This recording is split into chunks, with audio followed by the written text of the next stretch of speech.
দাদু কে হয়? মানে দাদু আমার জেঠু। মানে তার বাড়িতে আমি 20 বছর ধরে কাজ করছি। হুম, তখন জেঠিমা বেঁচে ছিলেন। আর জেঠু এবং জেঠিমা দুজনেই আমার কাছে অনেক কিছু।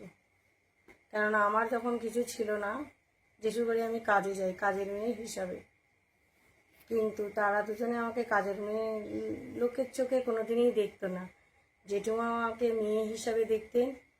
যেহেতু তাদের ছেলে মেয়ে কেউ নেই, তাই জেঠু যখন সুস্থ ভালো ছিলেন তখন সবসময় বলতো, এই জেঠিমাকে বলতো যে এই তোর কে দেখবে বয়সকালে, তোর কেউ নেই।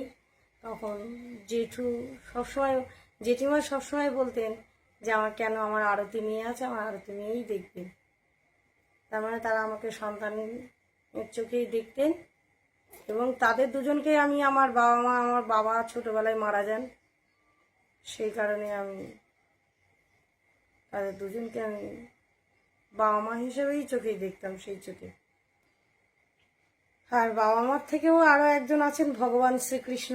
সেই শ্রীকৃষ্ণের পরে যদি কেউ থাকেন সেটা হলো আমার জেঠু। কেন, তিনিই আমার প্রথম জীবনের সর্বকষ্টের ভাগ নিয়েছিলেন জেঠু। এবার সবাই একটা প্রশ্ন করছে যে আমরা দাদুরকে এত ভালোবাসা দেখাচ্ছি, সেটা দাদুর পেনশনের টাকার জন্য ভালোবাসা দেখাচ্ছি। সেটা মানুষের কতটা এই ধারণাটা আমি জানি না, কিন্তু কেউ যদি মনে করে যে পেনশনটা না থাকলে হয়তো আমি জেঠুকে দেখতাম না, এটা ভুল ধারণা।